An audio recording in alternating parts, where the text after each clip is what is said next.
We've talked before about surprising health practices in Islam in part 1, and thousands of you found that video really helpful. So in this episode, we're going to be talking about 10 more surprising health practices in Islam that are also just very fascinating and interesting in general. Hey guys, welcome back to another episode of FTD Facts. Now I'm really excited for this one because we got 10 more, like I said, surprising health practices. So let's just jump into it right away, not wasting any time. Starting at number 10, we have fasting. Now, fasting is obligatory for all healthy adult Muslims during the month of Ramadan. And now a balanced diet improves blood cholesterol, it reduces gastric acidity, it prevents constipation as well as other digestive problems, and it also contributes to an active and healthy lifestyle in general. However, when fasting might significantly affect the health of the person that's fasting, or when one is actually genuinely sick, Islam exempts him or her from fasting. Muslims believe that God does not want to put you in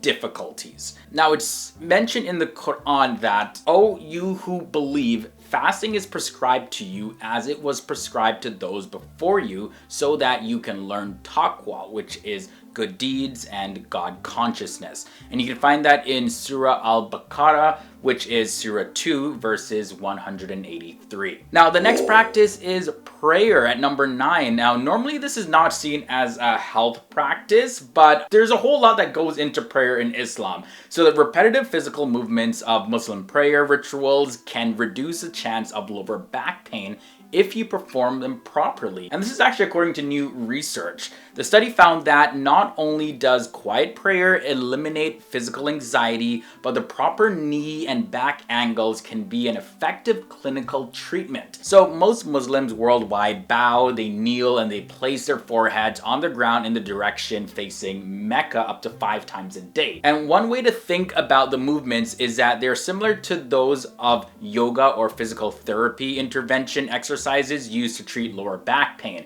And this is according to the co-author of the study, Mohammed Kassawneh. There is also health practices talking about pandemics in Islam. Now, the Prophet Muhammad over 1300 years ago had some recommendations. Now, while he wasn't a traditional expert on disease control or anything like that, he actually had some sound advice to prevent and combat the development of things like COVID-19. The Prophet Muhammad was reported to have said this: "If you hear of an outbreak of a plague in a land, do not enter it. But if the plague outbreaks out into a place while you are in it, do not leave that place." And it's also recorded that he said, "Those with contagious diseases should be kept away from those who are healthy." Kind of like what we're doing now, self-isolation. I ain't trying to catch no corona. I ain't trying to give no one corona if I had it. At number 7, we have waking up early. Now, the Prophet Muhammad prayed to Allah to grant abundance to the community in the early mornings. And he's said these words, "Oh Allah, bless my nation in their early mornings." And Allah himself swears by the morning hours before cheering up the Prophet at the beginning of Surah Al-Duha in the Quran. As reported in Sunan Ibn Majah, when the Prophet used to set out his army, he would send them at the beginning of the day. Sakr al-Ghamdi was a man engaged in trade, and he used to send his goods out at the beginning of the day, and his wealth grew and actually increased. So that's another example of this, starting early in the morning. That's why I get up 5 a.m. Between 5 a.m. and 6 a.m. most mornings. Next up at number 6, eating with people.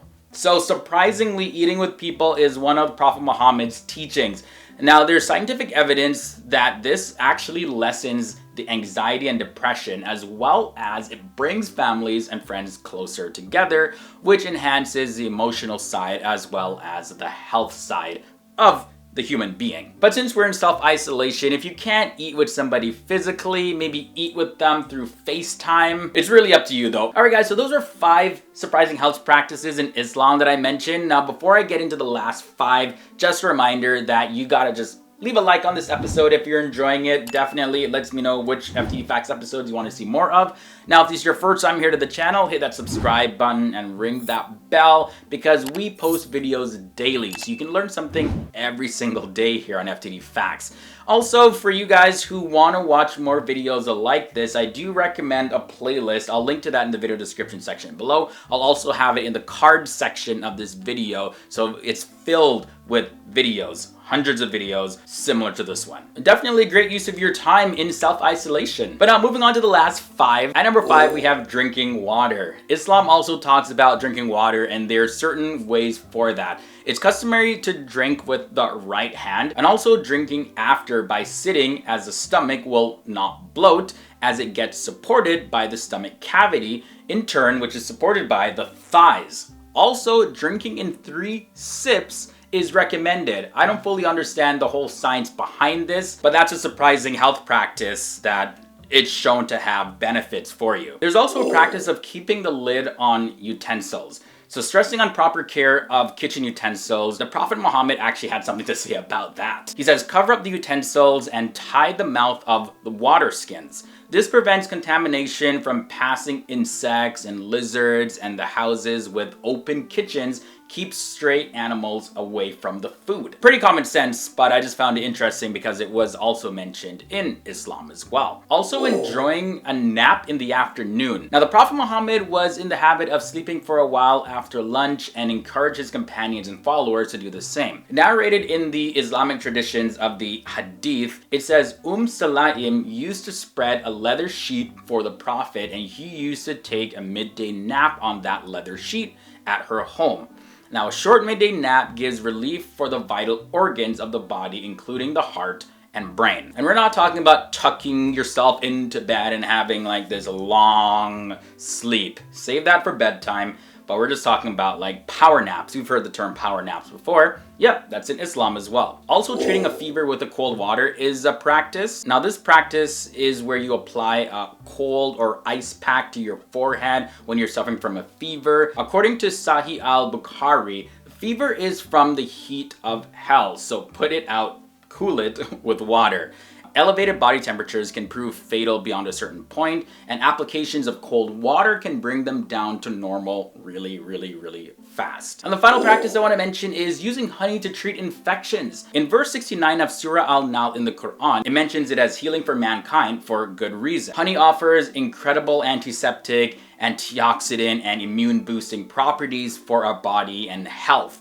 It not only fights infection and helps tissue healing, but it also helps reduce inflammation, even helping to cure coughs and flus, and also even treat acne. There's a whole lot of positive uses for honey, not just for sweetening your tea or putting it on your toast. Oh, it tastes so good. Alright guys, so those were 10 more health practices in Islam that I hope you found useful, or at least you gained some insight into the reason behind these practices. Definitely I love exploring different religious beliefs here on FTD Facts and sharing it with you guys. But also leave your thoughts and comments down below and let me know what future FTD Facts episodes you would like to see next.